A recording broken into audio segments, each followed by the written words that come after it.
Okay, well, welcome everybody. This is the second in a four-part series on the Kabbalah, and my name is Richard Smoley, for anyone who needs to know that. In the first class, we covered the 10 Sefirot, or principles of the Kabbalah, which is a pretty basic part of the system. And in this part, I'm going to cover the four worlds, which again are a basic part of the system.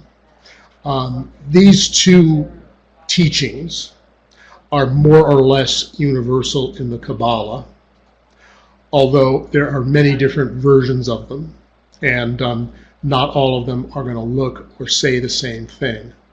That's something you should realize if you've read a lot of books on the subject or gone to other courses.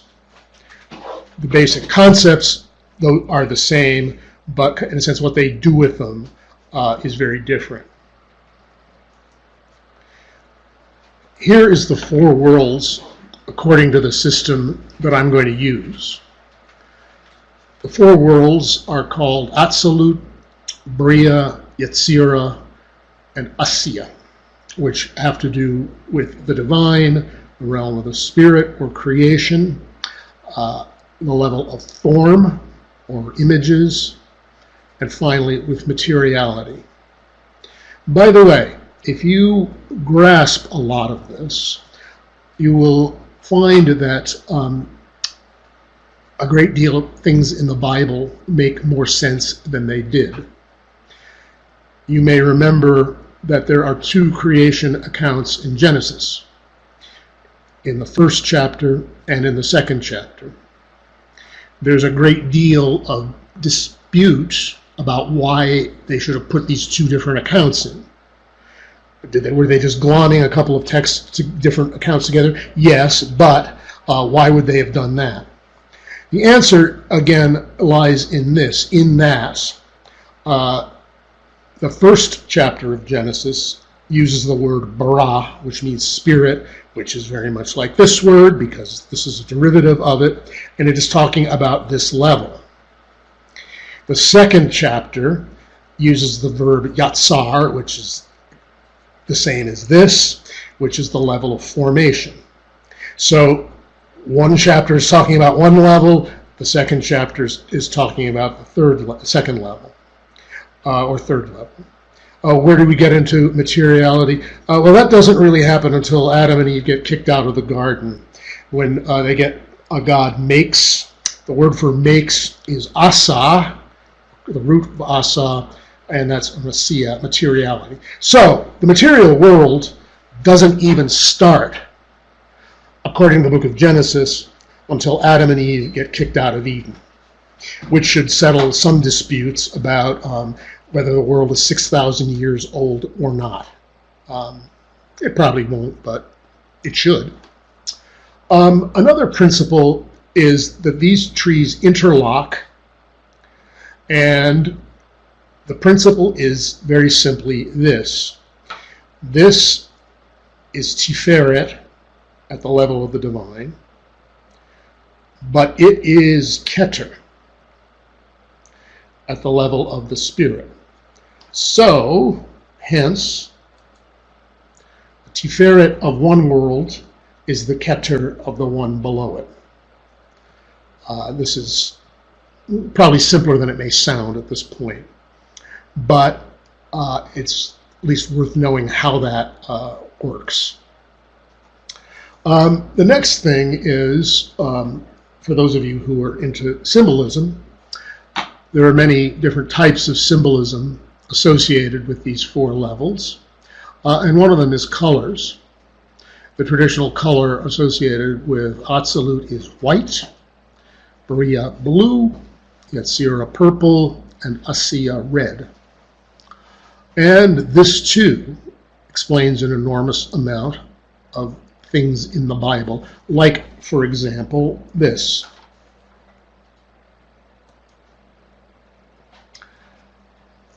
There are a lot of verses like this, and this is talking about the tabernacle that Moses has the children of Israel build in the wilderness. And thou shalt make an hanging for the door of the tent of blue and purple and scarlet and fine twined linen, wrought with needlework.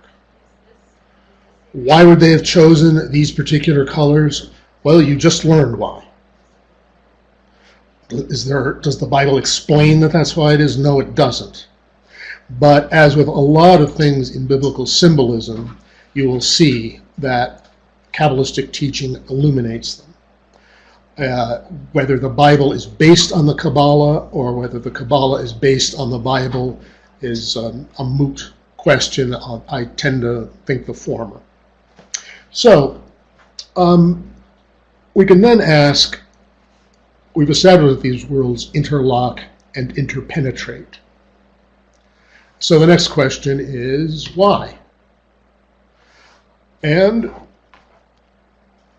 the world is not, these realms are not layer cakes. That is to say, it's not all just stacked on top of everything. One thing is not stacked atop the next thing, as is sometimes taught. Now, to illustrate this point, let me ask an apparently really quite irrelevant question, which is this. What is it like to be a bat? Now, this is the title of one of the most famous and influential articles in philosophy written in the past 50 years. Here's the man who wrote it. His name is Thomas Nagel. This particular article was published in 1974. And it points out this, that the bat perceives partly by means of sonar. That is, it bounces sonar beams off of things, and that enables it to navigate, for example, in incredibly dark places like caves.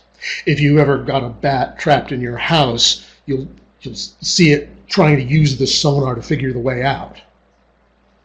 Now, we know how sonar works from a scientific point of view.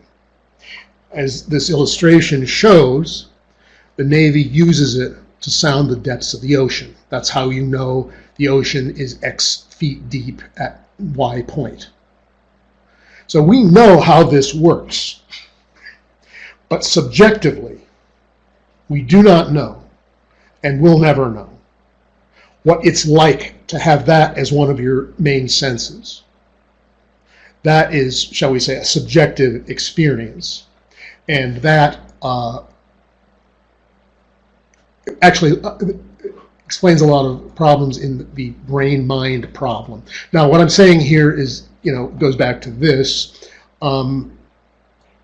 Here is subjective consciousness, what it's like to be a bat.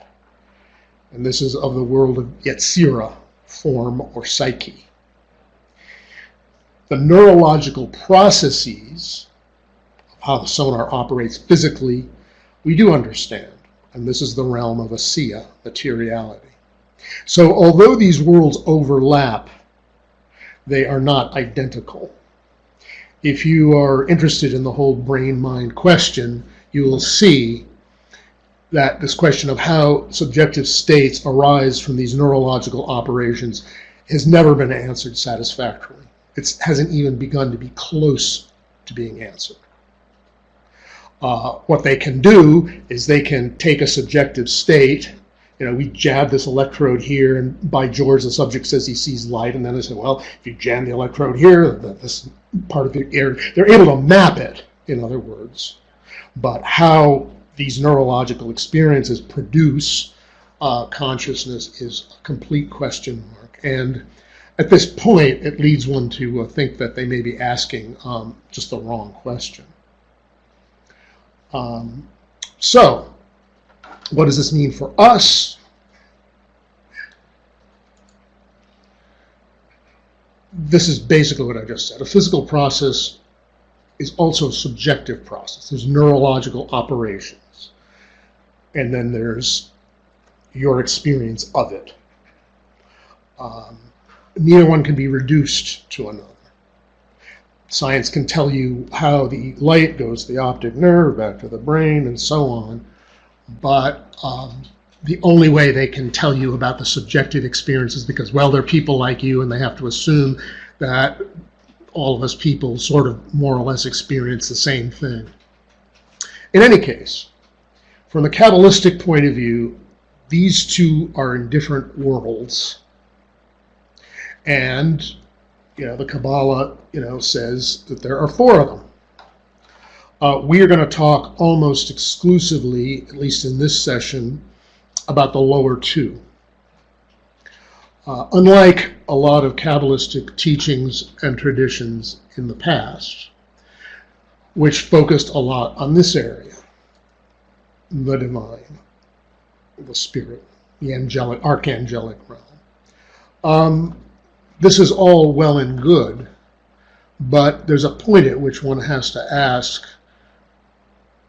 are the people who are writing about it really privileged to have detailed experience of these higher realms, or are they just speculating about it?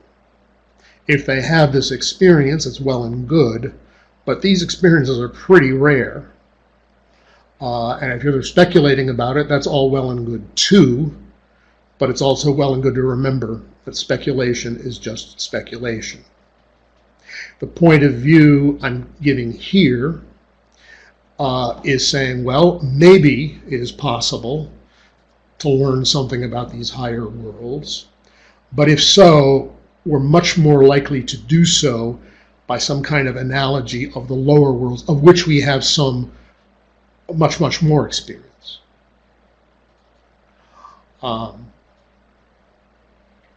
Maybe you can extrapolate some of this to higher realms. Then it still gets very theoretical, but at least you have some grounding in, some real empirical experience. Now, how do these overlaps actually work? What kind of sense do they overlap? Well, all right, here, these blue lines represent Yetzirah, the world of form, the psyche. You will see, if you look at your diagrams of the 10 Sefirot, that this is a complete tree, right? And, as I just said, the Tiferet of this world is the Keter, the beginning point of this world.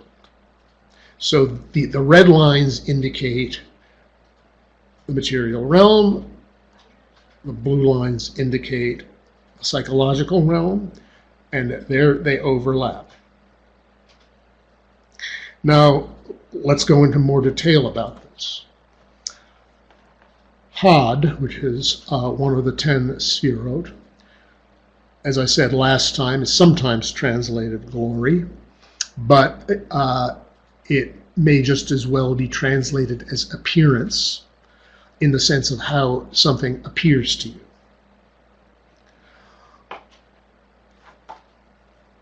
It is also, at the same time, this is Had at the Yetziratic level, right? The very same one is Bina at the level of the material. So, this could teach us, for example, this. Recognition, Had, is the understanding of the body.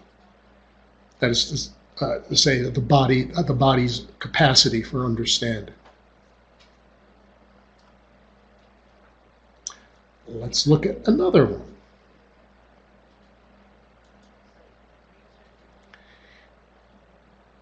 Netzach. At this level, Yetzirah, this is patterned response,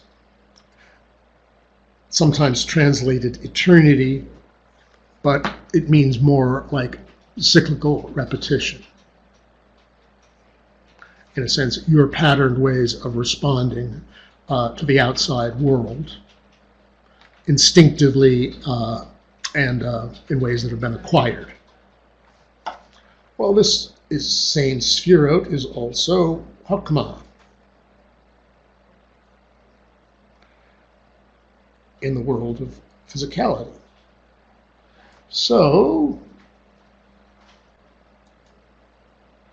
response is literally, by this system, the wisdom of the body. So now you're starting to see a little bit about how and why these things interlock and what they can kind of teach us about ourselves. Again, it's much better to use examples at this level because this is, our more or less familiar conscious experience. The higher tiers of the tree and of the four worlds are very, very exalted mystical states, and we just have less experience of them, and we have still less conscious experience of it that we remember. So let's see how this works in practice.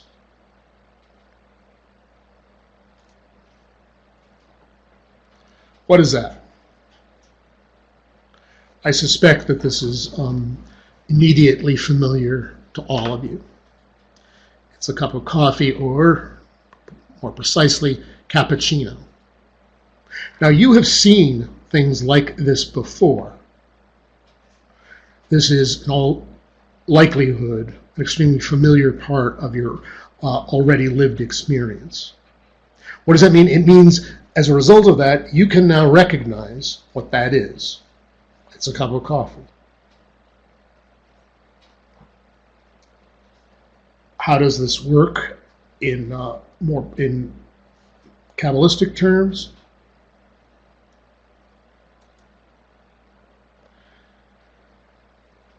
Malkut is sensory input. That is to say, the raw, what used to be called sense data that's kind of coming in from the world. In this case, the sight, smell of a cup, coffee cup.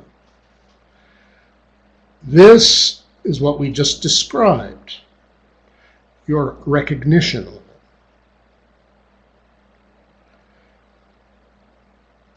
Then there is a response. It goes from here to here.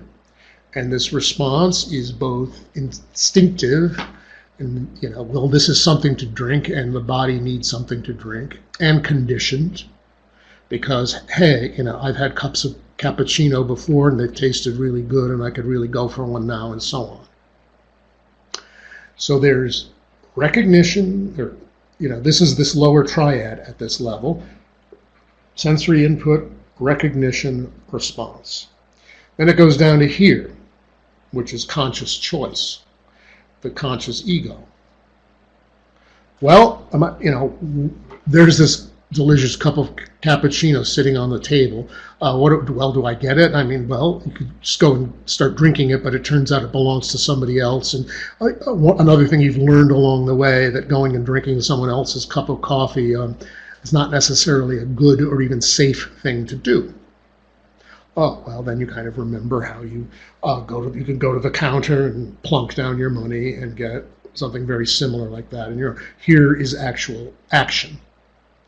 And you get the cup of coffee, and all of this goes on and on. Again, this is the lower triad of the tree of life in Yetzirah.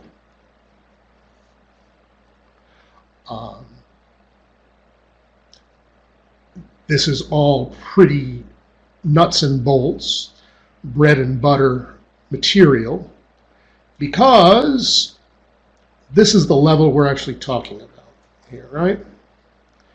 This is the triad that I was just working with. It's here. It's in the world of Asiya, because it does involve doing, physical and neurological processes, and it is also in the world of Yetzirah because it involves subjective experience. And oh, by the way, this is where they overlap, like I just said. In Kabbalistic terms, this is sometimes called katnut, which is the lesser state. It comes from the Hebrew adjective katan, which simply means little or small. And this is where it is. This is where your life and my life goes, in conscious terms, day to day. There's a huge spectrum of experience that we are not registering in any conscious way. And this is an important point to learn because, there's all this talk about mystical states, and it all sounds very, very mysterious. And, a large number of people, don't believe that any of these realms exist. Why? Well, that's where they are. And, if you're in this little box, you can easily persuade yourself that nothing else is going on outside this little box,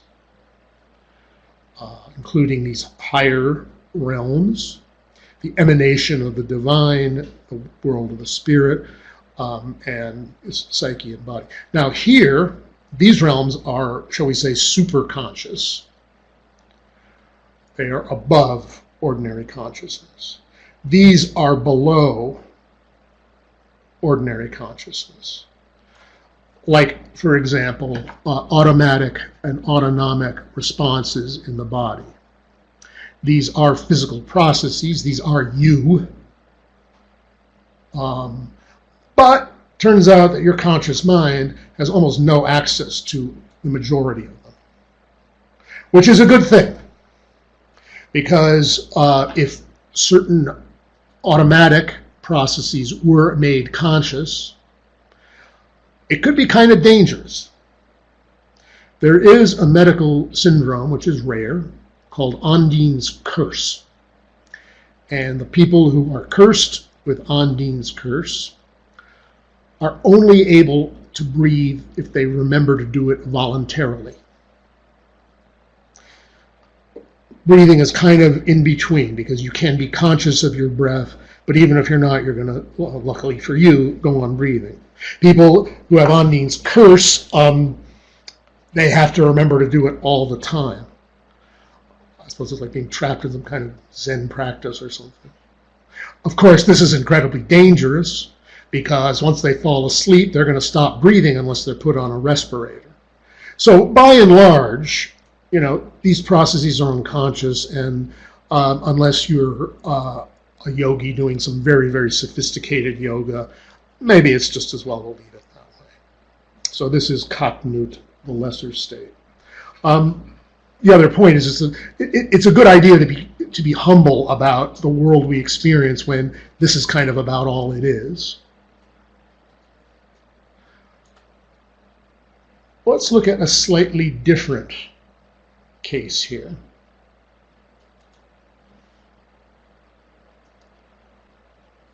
I really have no idea what this creature is. I certainly have never seen one in real life. But suppose you have. I assume it's a sea creature. Let's say you see this thing swimming at you. How does what I say, or have just said, apply here? Well, it's not really all that different, except, okay, here is this impression. There's recognition. Well, in this case, there's no recognition. I don't recognize this. I've never seen this before. So what do you do then? Well, it goes up to Gevura, which is judgment.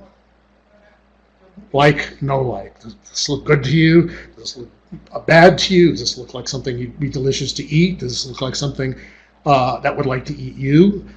You make, and these processes are very, very rapid, right? This is all just a very schematic breakdown of extremely complex and, again, chiefly automatic process. Well, in this here, does this accord with myself? That is to say, is this, in a sense, safe for me to continue as a living essence with this around or near me? Then it makes a decision. Well, it goes down to, your automatic responses. Well, this thing looks really gross. It looks like really horrifying. Some people don't feel that way. Some people think, wow, gee, isn't this little creature incredibly cute? And, wouldn't we love to know more about? All very well and good, but you're still going to have a response. You are going to make a judgment.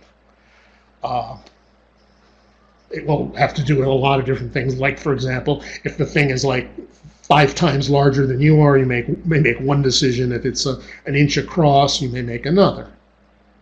It goes down to response, and then it goes down to, here's the response I'm getting, and here's your conscious choice. Basically, in this case, do I swim away from this thing? Do I swim toward it to get a better look? And then you go into action. So the first example with the coffee cup was dealing with the realm of the familiar, because recognition has to do with familiarity.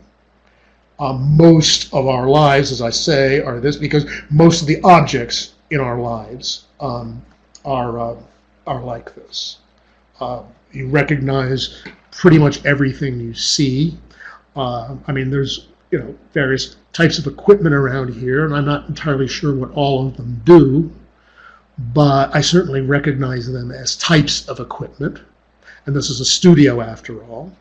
So I know how to respond to them, which is, except for like the mouse here, but pretty much just to leave them all alone. That's part of my familiar world. When the world is less familiar, you have to go up here to what you like or don't like, not like, and down onto here.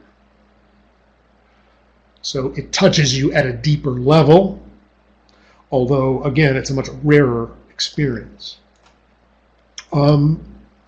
So this is, how it works, perhaps with an unfamiliar sea creature. Well, let's take another, more benign example. All right, you're on this first date with this beautiful woman, about whom you don't know very much, except that she's a beautiful woman, that she's agreed to go out with you, and she starts eating salad with her fingers. Well, this is an unusual thing to do under most circumstances. And what do you do with it?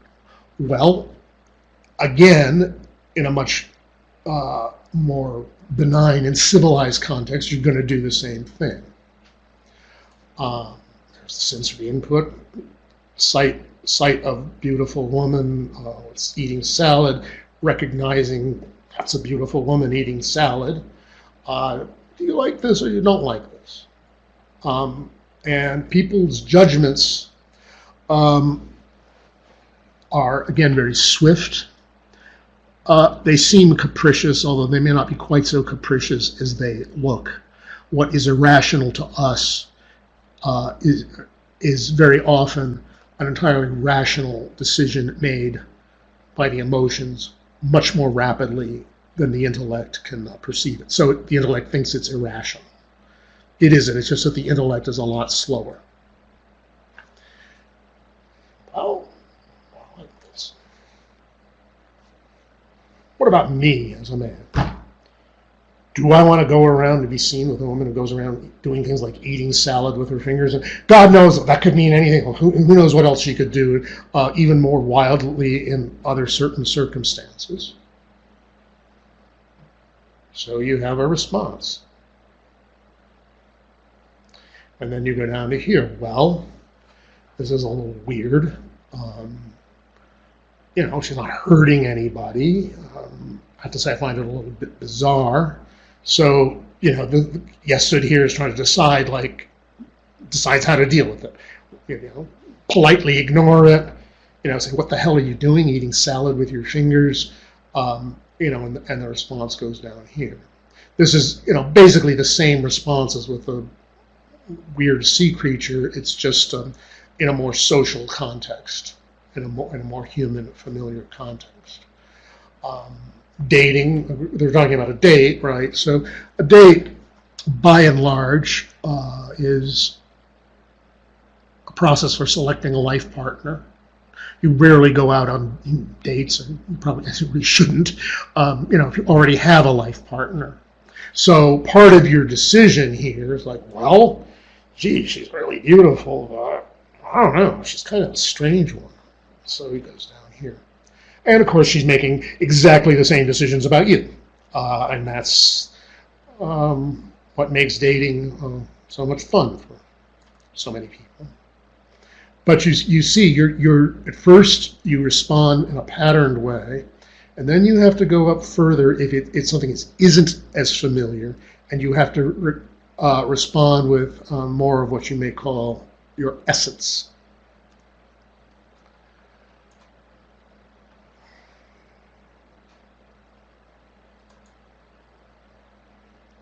Your essence, by the way, is Tiferet,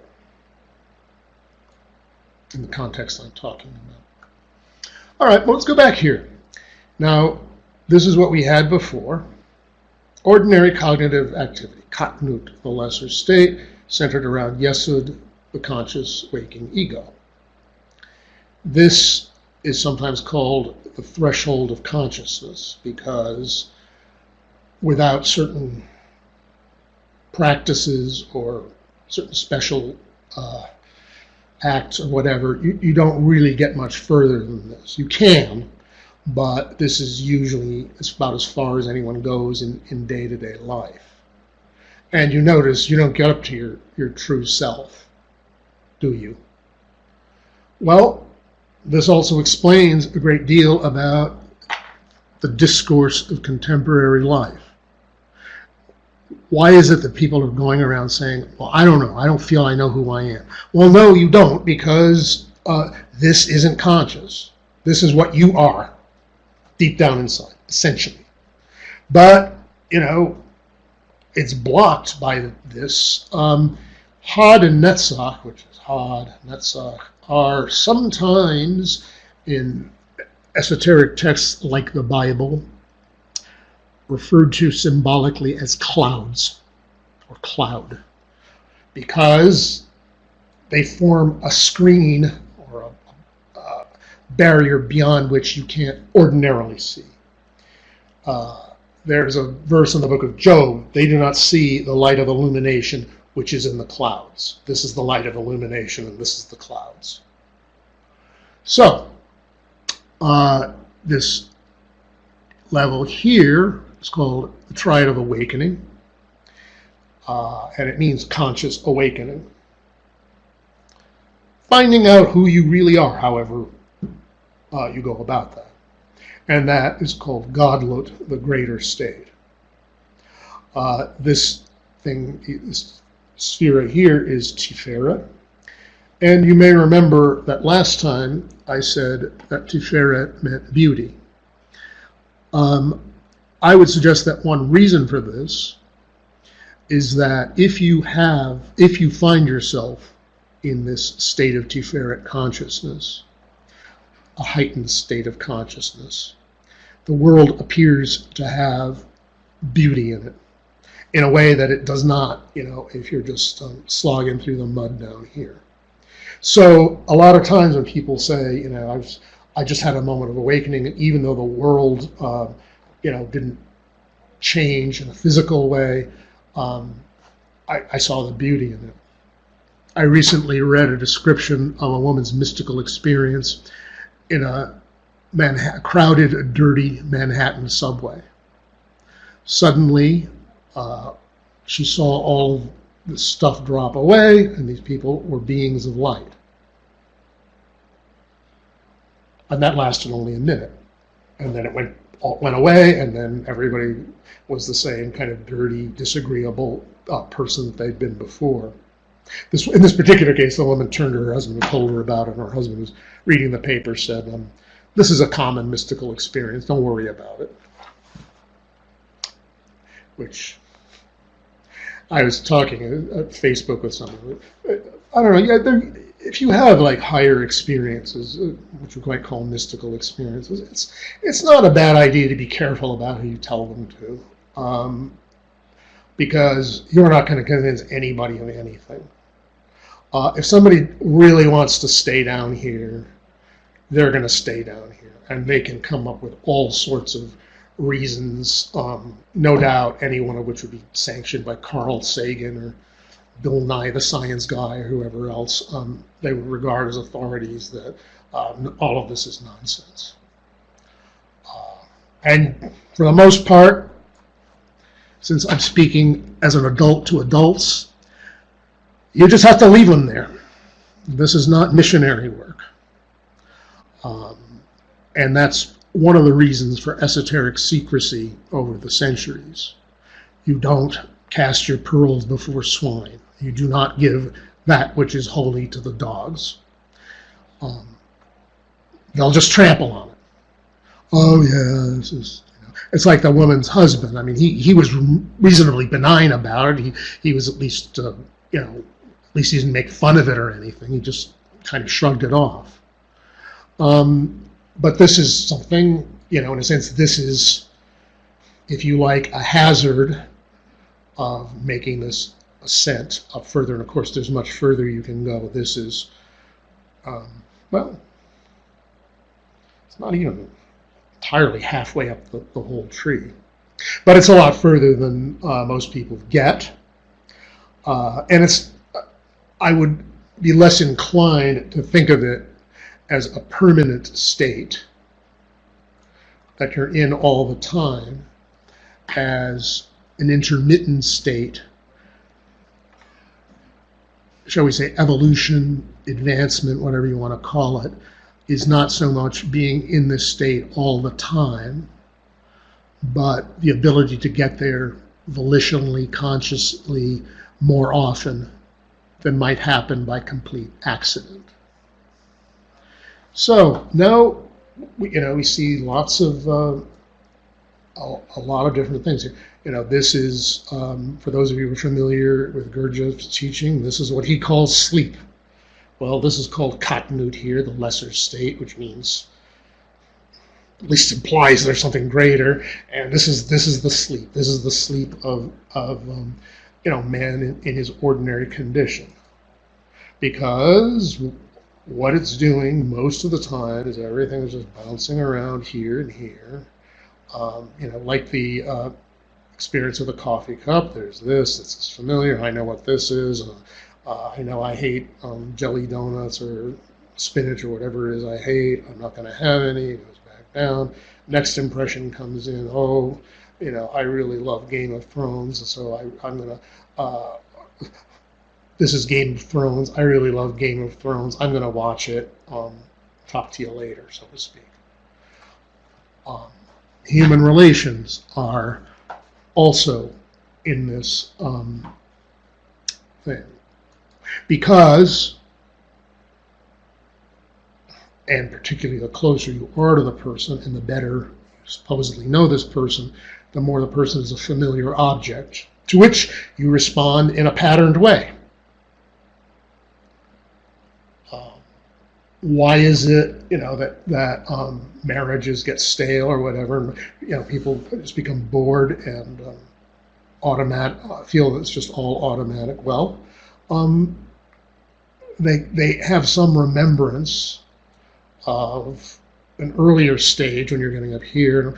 Of course, if you marry this person, these impressions would be overwhelmingly good ones.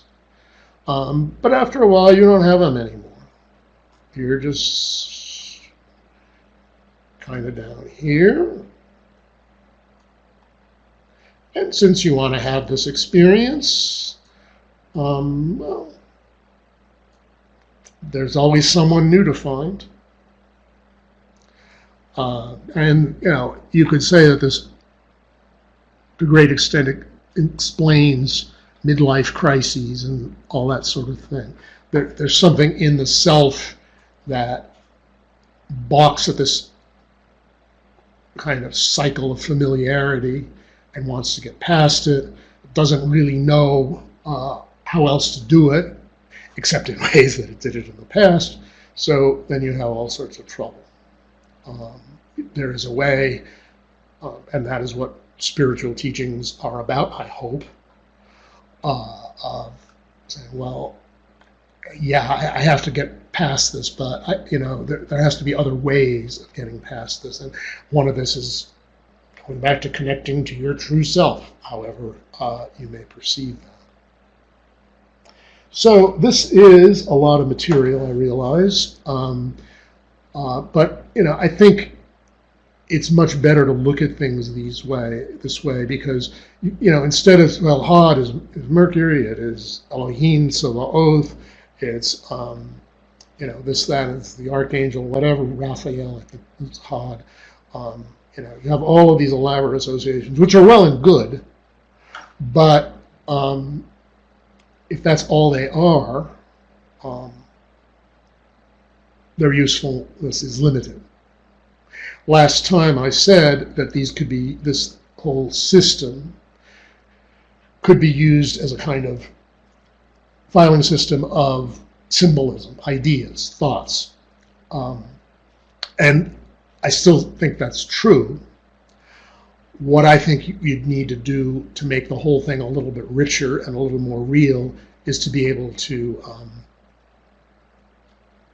connect them with things that are actually going on with you. If your senses are a little bit more open, and this is not quite so firmly in place, one experience you might have is that the world is experienced much more vividly, much more immediately. And in a way, the world is much more noisy, because suddenly you're aware of all sounds, not just the one or two you're paying attention to. You're aware of all colors. You're aware of all sensations and smells and so on.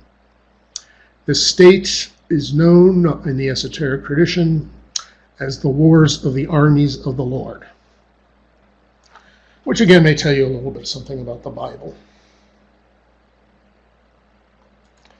All right, I'm going to stop my presentation here for the day. As I said, it's a lot of material, and yeah. You introduced, can you read these texts? Do I have to read these texts, or does everyone see them? Okay. All right. Yes. I introduced the tree of life as a way to understand how God creates the universe. Yes, that's true. That's starting way up here and going down.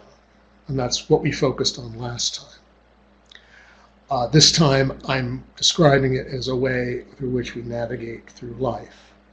Now, notice one difference is that the first is a process of descent from very, very abstract, absolute realms down into materiality. Here, we're starting at the level of materiality, and this is the level at which we happen to be conscious. It's just our, Martin Heidegger would have called our thrownness, and we're trying to move up. So from the point of view of self-knowledge, it's a ladder of ascent. Oh, here's another name for this thing. It's called Jacob's Ladder over here, Jacob's Ladder, with the angels of heaven ascending and descending on it. And I think it's a very useful one. So, are we co-creators with God? Yes, because viewed another way, viewed in a slightly less passive way, all of this stuff, you were constructing a reality from minute to minute. What do I mean by that? Well, as you may have already figured out, what the world of science says is really going on out there, apart from our perceptions, if there is such a thing, is very different from what our perceptions are. Now, this creates a lot of philosophical problems, which I don't have space to go into here, but in a sense, your cognition is creating a world. And you do have some choice, you have some volition in it. Initially, maybe if you're stuck here in the world of Yesod, where it's just, if you're stuck here, this is the level of ego. How do I look? How do I see? What kind of power can I have over other people? That is where most people are, unless they haven't even really gotten that far and they're down here, in which it's, me eat, me drink, whatever. And there are people like that too. But most people, in the context that, we're all in, are at this kind of level of ego.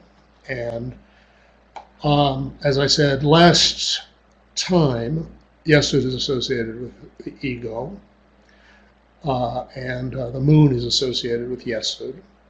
And the moon is the most changeable of all the planets, both from the point of view of astronomy, that is to say, the way we see these planets, and astrologically.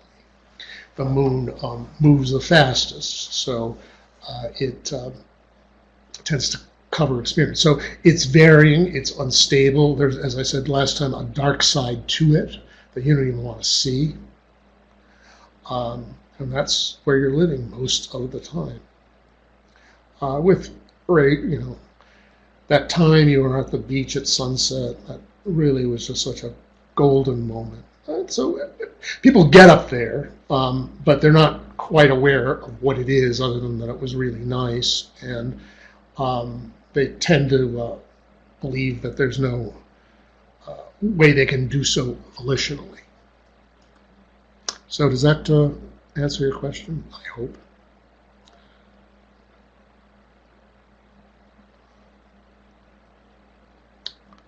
So, yeah, so there are, as I say, we focused on this because this is the most familiar. Most of my discussion is going to be at this level of Yetzirah. And there's a reason for that, which I've already in a sense explained. These levels are very, very high, and you can reach them, but sometimes after only a certain amount of austerities or purifications or whatever. And this is below because, I don't want to have to think about my heartbeat. Let's just let it go with that. So we're going to focus on this level because this is the psyche. This is the ordinary psyche. Here, and I'll go into this more next time, is what could be called the personal unconscious. That's a term from Jung's thought. It is, your own personal responses, negative and positive, have come from deep experiences in your life.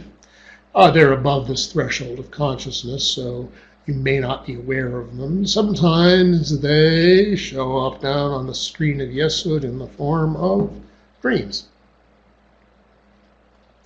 This isn't a totally impenetrable barrier, because if it were, you wouldn't continue to exist. But it's one that is penetrated only at certain times and places.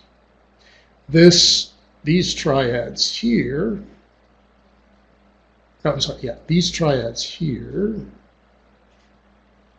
and I'll draw this out next week, are what Jung called the collective unconscious. We are now starting to deal with things that are more universally true for humanity. And the whole idea of Jung's collective unconscious is that these, what he called archetypes, are present in everyone. The wise old man, the trickster. And the archetypes themselves can be associated with particular sphirot, but this is kind of where they're stored in the psyche. And this is kind of the realm of the spirit, which is higher mystical experience. One little detail. Moses is sometimes associated with Bina as a lawgiver, and kind of the greatest of the prophets, according to the Bible, was Elijah, also known as Elias. Tiferet is sort of the Christ place. So in that story in the New Testament where Christ is transfigured, that is, he's seen at this level with Moses and Elijah at his side, is a symbolic narration of experience at this level. And this is where you start to begin to have experience of the divine. It's generally said that you're not going to go too far up here and still remain in the body. Again, Elijah, metaphorically in the Bible, is said to have been taken to heaven in a fiery chariot. The first man to have ever kind of really gone all the way up, according to the Kabbalistic tradition, was Patriarch Enoch, who lived a mere 365 years as opposed to all of his ancestors and children who lived 800, 900 years. And it says he walked with God and he was not. That is to say, his physical form vanished. You could say, if you want to be sort of quasi-scientific about it, that this vehicle, physical body as you know it, really can't stand or endure vibrations at this high level. One way of looking at it. Or look at it another way. You're up to this level. Like, you know, this is pretty nice up here. Why on earth would I want to go back? You know, you'll notice that people who have near-death experiences are often given a moment of choice. Say, well, you know, you're kind of technically dead. Do you want to stay dead? On the other hand, you know, you have your loving wife and, you know, your grieving family around you, and you do have certain responsibilities that you need to take care of. Do you want to go back and do that, or do you want to move on? Well, the only people we ever hear from are the ones who came back. We have to assume that in these near-death experiences, there are plenty of people who said, I'm through with that, I don't really care about anything, and they're the ones who don't make it alive off the table. But of course, they're not the ones who're talking to us. Anyway, unless there are any other remarks, comments, questions, you may have some. I think next time I will start with a short, maybe 10-minute question and answer thing, you know, just to deal with questions that may come up in your mind after this. You may want to look in the course of the week just as kind of a practice. Do you have glimpses of the state of awakening, of being, shall we say, in a greater state than ordinary? I would say, I mean, I'm sure many of you meditate and do spiritual practices and so on, and you can get data from that, or you can just watch for it in daily life, or both.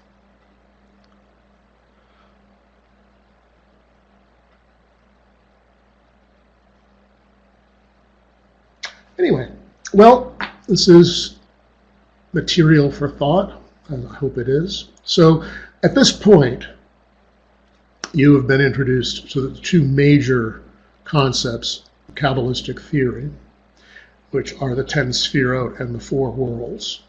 And as I say, you will find this in just about everything. Details may vary, and they certainly will, but these are, shall we say, the two pillars, as it were, around which most Kabbalistic thought is expressed. And even what we've seen, you know, you're starting to have some kind of way of structuring your own experience, a framework for viewing not only ordinary experience, but possibly extraordinary experience as well. And that's why, although this looks, well, this is just a diagram after all, it is, in my view, extraordinarily useful. So, all right. Thank you. Have a good week. See you next week.